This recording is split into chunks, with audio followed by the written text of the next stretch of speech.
विद्यार्थी मित्रांनो, आपण पाढ्यावरचा चहा बघत होतो. त्याच्यामध्ये की लेखिका आणि त्यांचे जे कार्यकर्ते आहेत, कॉम्रेड दळवी, हे वारल्यांची वाट बघत होते. आपण त्याचा पुढचा परिच्छेद बघूया. कंटाळून नाईलाजाने आम्ही परत जाण्याचा विचार करत होतो. तेवढ्यात आम्ही पाठवलेली मुले व त्यांच्या मागोमाग 2-3 वारली येताना दिसले. त्यांना देताना पाहिले तेव्हा माझ्या जीवात जीव आला. त्यांना लवकर येता आले नाही, कारण मुकादम त्यांना कामावरून जाऊ देईनात. टिटवाळा परिषदेतील लोक आले आहेत हे कळल्यामुळे मुकादमाशी थोडा तंटा करून ते आले होते. त्यांच्या चेहऱ्यावर कोणतीच भावना दिसत नव्हती. ते अगदी निर्विकार दिसत होते. आमच्याजवळ आल्यावर त्यांनी त्यांच्या पद्धतीने, म्हणजे डाव्या हाताच्या तळव्यावर उजव्या हाताचे कोपरे ठेवून तो नाकापर्यंत उभा धरून नमस्कार केला. आपापसात थोडे बोलले व गावातल्या शाळेत आणि म्हणजेच कुडाच्या भिंती असलेल्या एका लांबट चौकोनी झोपडीत आम्हाला घेऊन गेले. ते आमच्यापाशी काही बोलले नाहीत. आम्ही उभीच होतो. एकाने खोली झाडली तर दुसऱ्याने आमच्यासाठी हातरी टाकली. मी अगदी थकली होते. कुडाला टेकून हातरीवर बसले. इतक्यात वारल्यांनी एक बाज आणली. मी झोपडीबाहेर झाडाखाली बाज टाकण्यास सांगितले. गावातील निदान प्रमुख मंडळींनी बोलावून आणण्यास सांगितले. पण ही वारली लवकर जमणे शक्य नव्हते.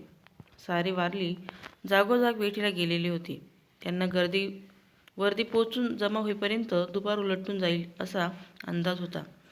जे 10-15 जण जमले होते ते हळूहळू कुडापाशी ओळीने बसले. मंडळी जमेपर्यंत काम होणार नाही हे त्यांना माहीत होते. आमच्याशी काय बोलावे ते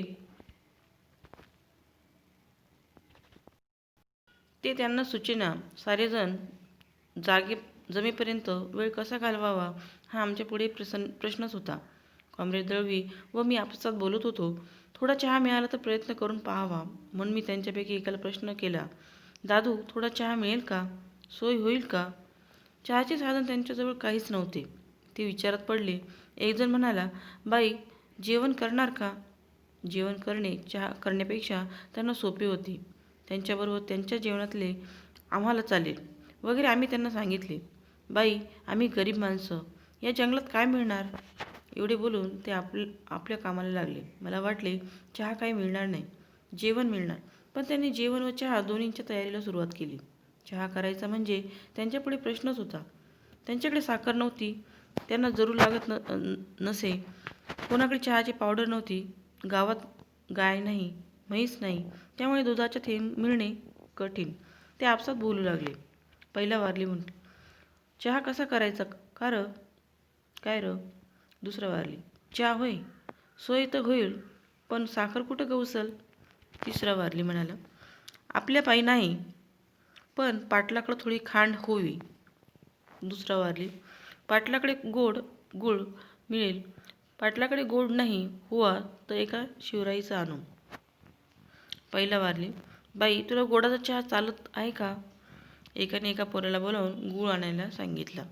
चहाची पावडर कोणाकडे मिळेल की काय याबद्दल थोडे बोलणे झाल्यावर दुसऱ्या एका पोराला बुक्की आणण्यासाठी दुकानावर पाठवले. मी विचारले, दुकान कितीच लांब आहे? ते म्हणाले, जवळच आहे. पोर 2 टांगात परत येईल. मागून आमच्या लक्षात आले की सुमारे 3 मैलाच्या परिसरात दुकान नव्हते. मी विचार केला, याचा 2 टांगांचा अंदाज 3 मैलांचा आहे तर. चहा साखरेची विवंचना संपल्यावर त्यांना दुधाची आठवण झाली. त्यांनी दुधाची आठवण होणे हे आश्चर्यच होते. ते चहा घेतलाच तर बिगर दुधाचा घेत. दूध पिणे त्यांना माहीत नव्हते. काहींना तर दुधाचा चहा दूध पिणे आवडत नसे, उलटी होई. चहा करून प्यायचा हे त्यांच्या कधी स्वप्नातसुद्धा आले नसेल.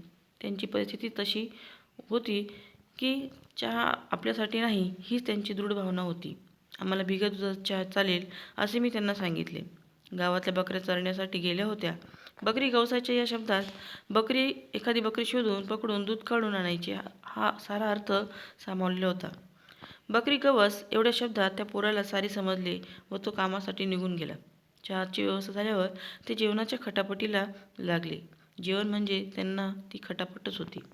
बघा विद्यार्थी दादांनो, की चहा ही किती अवघड गोष्ट होती या आदिवासी लोकांसाठी, वारल्यांसाठी, हे आपल्याला या परिच्छेदामध्ये समजते. वारली आता काही येत नाही असं बघून लेखिका कंटाळून गेलेली होती आणि आता आपण परत जाऊया असं त्यांनी ठरवलं. परंतु तेवढ्यात जी मुलं तिने पाठवली होती ती मुलं पुन्हा त्यांना घेऊन येताना दिसली. परंतु जेव्हा ती आली तेव्हा लेखिकेच्या जीवात जीव आला. बघा, जीवात जीव येणे म्हणजे चिंतामुक्त होणे. जीवात जीव येणे म्हणजे चिंतामुक्त होणे किंवा बरे वाटणे. कारण तिथले जे टिटवाळा त्यांचा जो मुकादम होता, बघा मुकादम म्हणजे कामावर ठेवणारा जो प्रमुख असतो तो प्रमुख, त्याने त्यांना येऊन दिलं नाही. परंतु त्यांनी सांगितलं की टिटवाळा परिषदेतले लोक आले आहेत, आम्हाला त्यांना भेटायला जायचे. तेव्हा त्यांच्याशी त्यांनी थोडा तंटा केला. तंटा करणे म्हणजे भांडण करणे. तंटा करणे म्हणजे भांडण करणे. वहीत लिहून घ्यायचे. पहिलं वाक्यप्रचार आहे जीवात जीव येणे म्हणजे चिंतामुक्त होणे. दुसरं आहे तंटा करणे म्हणजे भांडण करणे. जेव्हा ते आले तेव्हा त्यांच्या चेहऱ्यावर कोणतीच भावना दिसत नव्हती. ती निर्विकार दिसत होती. निर्विकार म्हणजे काहीच भावना नसणे. आणि त्यांनी आल्याबरोबर त्यांना नाकापर्यंत तो कोपऱ्यावर हात ठेवून काय केलं, त्यांना नमस्कार केला.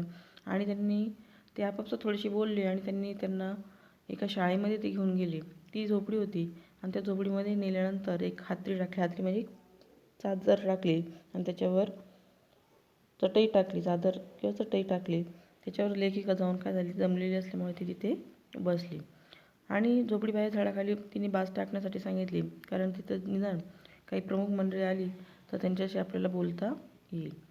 आणि जागोजागी जे काही वारली पसरलेली होती त्यांनी वरती देण्याचा काय केला, प्रयत्न केला. परंतु ते येण्यासाठी त्यांना दुपारसुद्धा उलटून जाईल हे लेखिकेच्या लक्षात आले. वर्दी देणे म्हणजे निरोप देणे. वर्दी देणे म्हणजे निरोप देणे. मग हळूहळू कुडाशी ते येऊन बसले. परंतु सर्व मंडळी जागी होईपर्यंत त्यांना माहीत होते की आमच्याशी काय बोलावे हेही लेखिकेला कळत नव्हते. तोपर्यंत लेखिका आणि कॉम्रेड दळवी यांनी त्यांना विचारलं की आम्हाला थोडासा चहा मिळेल का. तेव्हा ते जरा विचारात पडले की चहा करणं हे त्यांच्यासाठी खूप अवघड गोष्ट होती. त्याच्यापेक्षा आम्हाला जेवण करणं सोपं होतं. म्हणून ते म्हणणे, बाई तुम्ही जेवण करणार का. त्याबरोबर की जेवणात आम्ही गरीब माणसं, आमच्याकडं साधं जेवण तुम्हाला मिळेल, परंतु चहा काही मिळणार नाही असं लेखिकेला वाटलं. परंतु त्यांनी दोन्हींच्या तयारीला काय केली, सुरुवात केली. त्याच्यामध्ये त्यांच्याकडे साखर नव्हती, चहाची पावडर नव्हती, गाय नव्हती, म्हैस नव्हती की तिला दूध मिळेल. परंतु त्यांच्यामध्ये जी संवाद झाला तो आपल्याला इथे बघायला मिळतो. की पहिला वारली जो म्हटलं की चहा कसा करायचा हे त्यांना मोठा प्रश्न होता. दुसरा वारली म्हणतो चहा होय, म्हणजे चहा जर करायचा तर त्याची सोय होईल. होल म्हणजे काय, होईल. साखर कुठं, गवसल म्हणजे सापडेल, की आपल्या इथं साखर सापडणार नाही. तिसरा वारली म्हणतो की आपल्या पाटलाकडे थोडी खांड म्हणजे काय, गुळाचा तुकडा. मग दुसरा वारली म्हणतो की पाटलाकडे गोड गुळ मिळेल, पण पाटलाकडे गोड नाही तर एका शिवराईचा आणू. बघा की इथं गुळ मिळणं पण काय होतं, अशक्य होतं. मग ते आपण आणण्याचा काय करूया, थोडासा प्रयत्न करूया. मग पहिला वारली म्हणतो की तुम्हाला गुळाचा चहा चालेल का, म्हणजे गोडाचा म्हणजे गुळाचा चहा चालेल का. आणि त्याने एका पोराला गुळ आणायला काय केलं, सांगितलं. त्याचबरोबर चहाची पावडर आणायला सुद्धा सांगितली. त्याला भुक्की म्हटलेली. भुक्की म्हणजे काय, चहाची पावडर. मग मी त्याला विचारलं की हे दुकान किती लांब आहे. तो म्हणे जवळच आहे, 3 मैल 2 टांगांचा आहे. मग तिला कळालं की 2 टांगा म्हणजे काय तरी, तर 3 मैलांचा प्रवास. त्या परिसरामध्ये तिथं दुकान नव्हतं की त्या 2 टांगामध्ये तो ते 3 मैल पार करणार होता आणि काय आणणार होता, गुळ आणणार होता. चहा साखरेची विवंचना संपल्यावर त्यांना दुधाची आठवण झाली की ते चहा घेत होते, परंतु दूध टाकून ते कधी चहा घेत नव्हते आणि त्यामुळे त्यांना दुधाची आठवण झाली. आणि आता हा दूध कुठे मिळेल यासाठी त्यांनी प्रयत्न सुरू केला. की गावातली बकरी असेल तर तिचं काय करायचं, तिला पकडायचं, गवसायचं म्हणजे काय, पकडायचं, शोधायचं आणि तिचं दूध काढायचं, असा सर्व अर्थ त्याच्यामध्ये काय झाला होता, सामावलेला होता. आणि ही सर्व मंडळी आपापल्या कामासाठी काय झाली, निघून गेली. आणि जेवणाची पण त्यांनी काय केली, तयारीला सुरुवात केली. मग आतापर्यंत आपले वाक्यप्रचार किती आले, जीवात जीव येणे, तंटा होणे, या वाक्यप्रचारांचा वाक्यात उपयोग करायचा आहे.